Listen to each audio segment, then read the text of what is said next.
Decades ago, a group of researchers in Norway came upon an unexpected finding.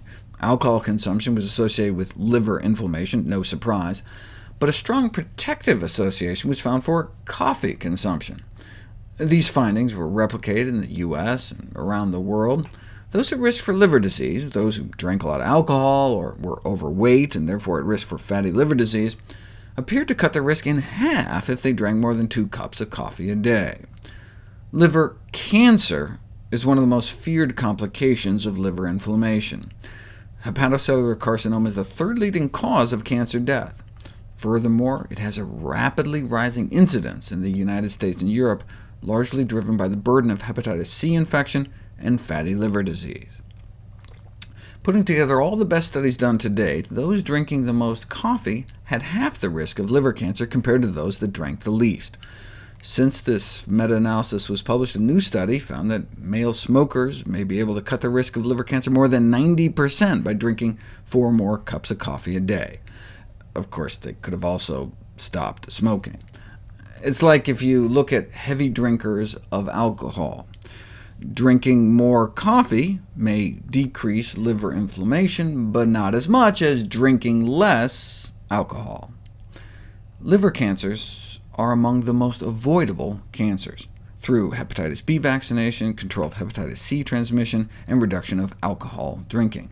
These 3 measures could, in principle, wipe out 90% of liver cancers worldwide. It remains unclear whether coffee drinking has an additional role on top of that, but in any case, such a role will be limited compared to preventing liver damage in the first place. What if we already have Hep C, or are among the 30% of Americans with non-alcoholic fatty liver disease due to obesity, which may quadruple one's risk of dying from liver cancer?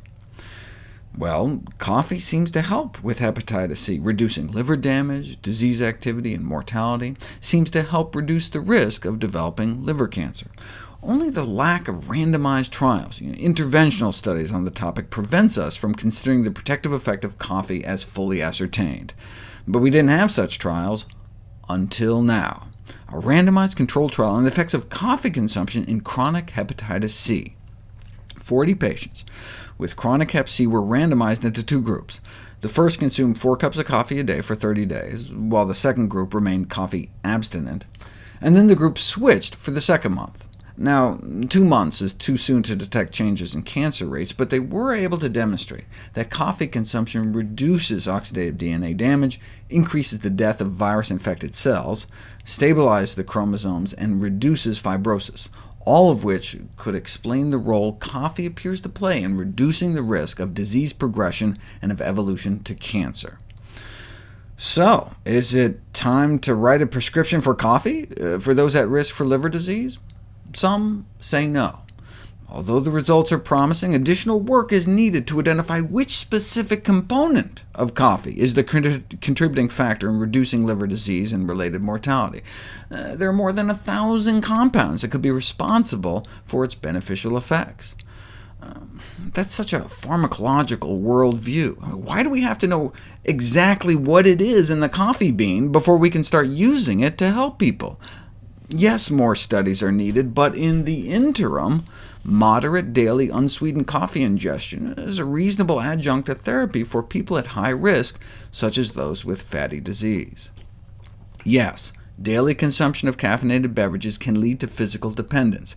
Caffeine withdrawal symptoms can include days of headaches, fatigue, difficulty with concentration, mood disturbances. But this dependence could be a good thing. The tendency for coffee to promote habitual daily consumption may ultimately turn out to be advantageous if its myriad potential health benefits are confirmed.